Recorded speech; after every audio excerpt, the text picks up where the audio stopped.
So in yeshivas all over the world, they learn the Rambam, of course. Every Bachar in yeshiva, every Lubavitcher, every Chassid learns Rambam every single day, 1 chapter, 3 chapters every single day. I should have shown a picture. My father by one of the Sima Rambams here in Pittsburgh.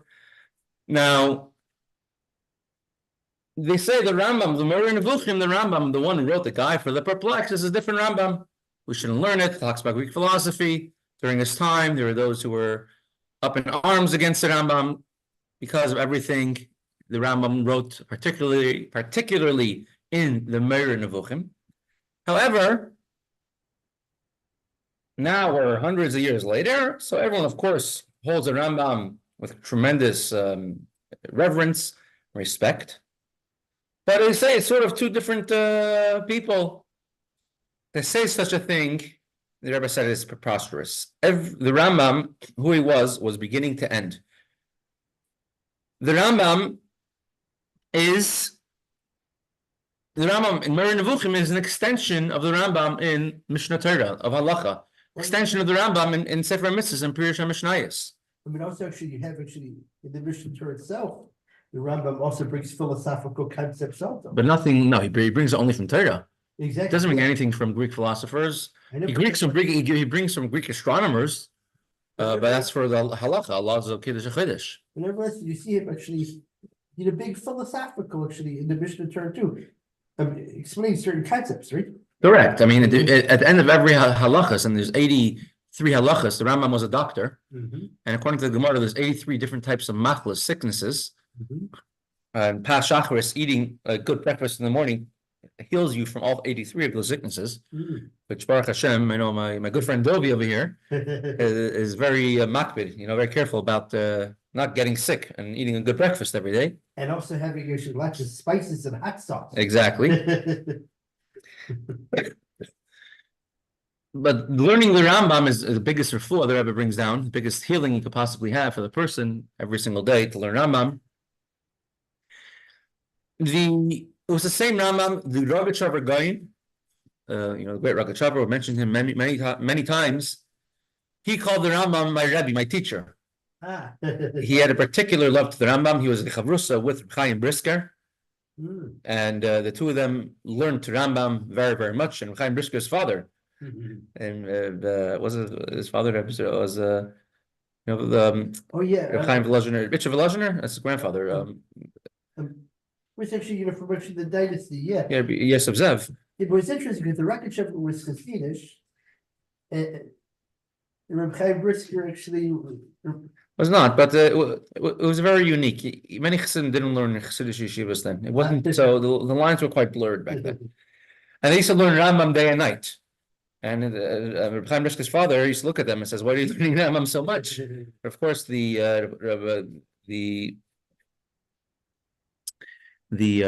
Rogatchover, he has many svarim stuff from Espanech al Rambam, and many svarim of the Rambam. He will quote the Rambam thousands of times in his letters. He will not take into account any of the Rishonim except for the Rambam. Oh, wow. Only he would pass him from the Gemara and the Rambam. That's the only thing he would pass him from. Rogatchover Gaon. In Shulchan Aruch, sometimes we would bring it down, or he would bring that as an opinion. But the story of the Rogatchover Gaon, that one time he was learning the Rambam so much for so many hours, and he got so excited, and he finally finished. He closed the sefer and he gave it a kiss, and he says, "Rebbe, you should have a long, good life." And of course, Chaim Brisker wrote Melech, Svarim on the Rambam. The Rogatchover says there's many nafkaminas halacha, many halachic differences and novelties which are in the Moreh Nevuchim, the guide of the perplexed, and the entire Rambam, being a man of halacha, has many aspects, is a man of halacha through and through, including the Moreh Nevuchim. The Moreh Nevuchim also is a book of halacha. And the Pirush HaMishnayos is also a book of halacha. And the Sefer Mitzvahs is also a book of halacha, and the Rebbe brings in Sefer Mitzvahs many unique things. The order of the mitzvahs in Sefer Mitzvahs, yeah, definitely, please. The order of mitzvahs in Sefer Mitzvahs is very unique. It's not according to the order chronologically in the Torah. Yeah. It's not according to the order of the Rambam in Sefer Hayad, according to the topics. It's an order which it's not according to the chinuch. It's an order which seemingly has almost, the chinuch is according to the Torah, almost no logical sense. You stop by topic, why one is here, one is there, we don't know. However, the Rebbe says, from the fact that the Rambam was Mesuder, every single thing was exact, it must be there's exact reason for every single thing, and there's a difference in halacha, and why the Rambam groups certain, for example, today's Rambam, Hilchas Gzeila Vaveda, things, objects that are stolen, objects that are lost. What's the connection of stolen and lost? Stolen in the way of Gzeila, not Geneva, secretly stolen. So it's 11:59. We'll conclude with two things, and we'll go over time. And anybody wants to go, I will not hold anyone back. The two things in today's Rambam, one in today's Rambam and one idea of the Rambam. We could have the same mistake, not just on the Rambam, on ourselves as well, and in the Rebbe. Let's learn a lesson, because every single thing the Rebbe will learn a lesson, and then say the halacha, the big people in the mikla. Look at the Rebbe. The Rebbe, of course, we have from the Torah of the Rebbe, hundreds and hundreds and hundreds of volumes. Letters of the Rebbe, dozens and dozens of volumes. Amarim, Nigla, Chassidus, non-stop sichas, without a shir, a literal ocean of Torah of the Rebbe that we can learn.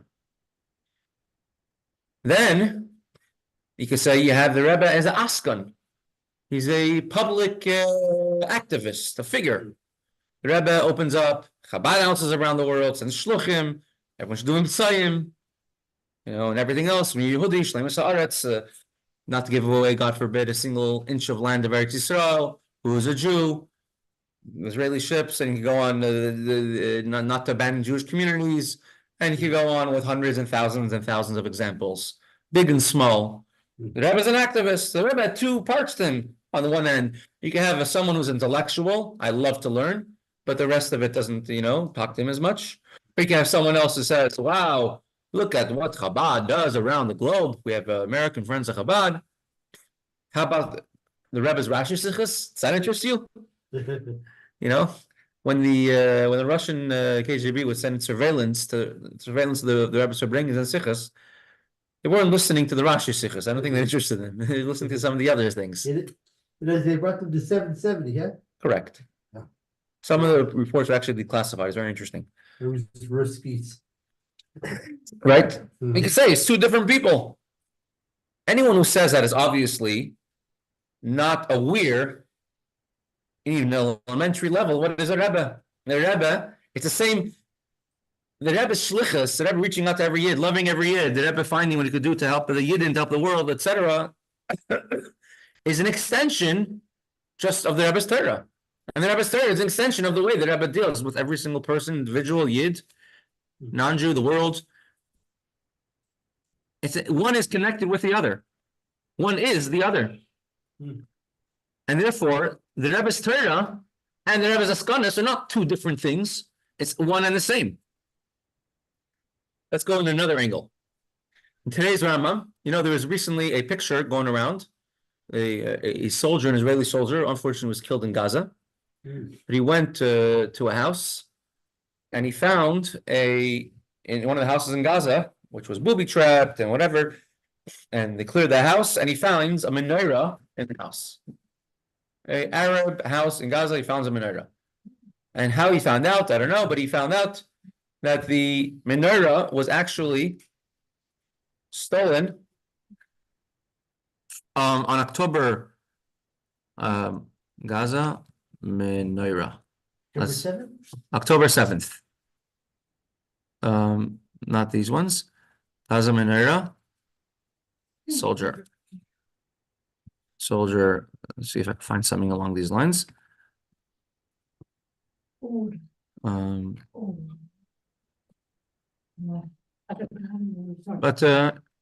So soldier gives a post.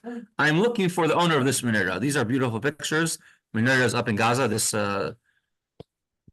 Hanukkah.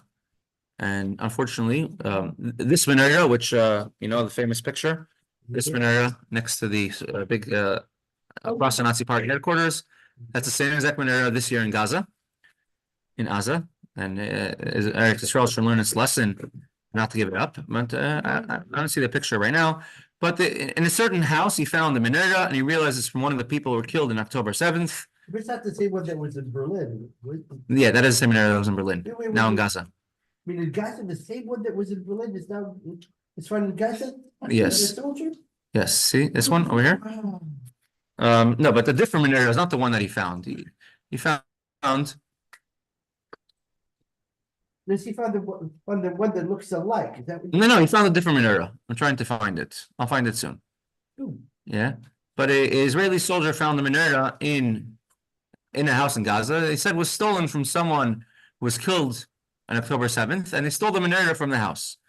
And he's looking for the owner to return it. Oh, this one right over here. I'll make it big. It's a very sad story, unfortunately. I said open image in new tab. Let's open the image in the new tab. You see, Mar Levy, a father of 4, was killed in Gaza. While in Gaza, he found this menorah in the house of a terrorist, most likely stolen on October 7th. Mar's last Facebook post is searching for the owners. The menorah was most likely stolen October 7th, and his last Facebook post is searching for the owners of this menorah. And unfortunately, he's a father of 4. He was killed in Gaza. Very sad. Hashem should avenge his blood. Today's Rambam talks about this thing. Is he halachically obligated to look for the owner of this menorah? So if it talks about halacha, if a non-Jew, if it steals an object from a Jew gave up hope of ever seeing it again. Depends if it's a government or a foreign army. If it's a foreign army which came and stole it, you gave up any hope of seeing it ever again, it's considered to be free. Hefker. And whoever gets it does not have to look for the owner. Yeush. They gave up hope on it. Even if they didn't give up Yeush, even if they didn't give up and have hope of getting it back one day, in this situation, since it's so extreme to ever get it back, it's considered to be automatic Yeush. Automatically, even if they did not, even if they say I'm looking for it, still, they don't have to give it back. If it was stolen by a government, let's say, an evil government, let's say the Nazi government or another government, and then another government took over power, then there's more discussion to it. Depends how despotic and how dictatorial they actually were. To see if there were some laws, some fairness, and you could say you have to give it back because you have hope of maybe getting it back. But if it's a total dictatorship, there's no hope of ever getting it back, like the Nazis or the communists, etc. And then there's automatic Yeush.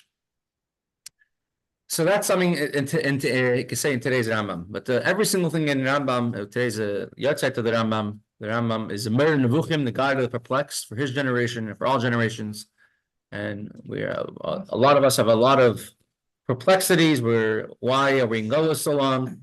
And Mirza Hashem, the Rambam should guide us out of this perplexity as well. Shav Mashiach. Thank you for joining from near, from far. And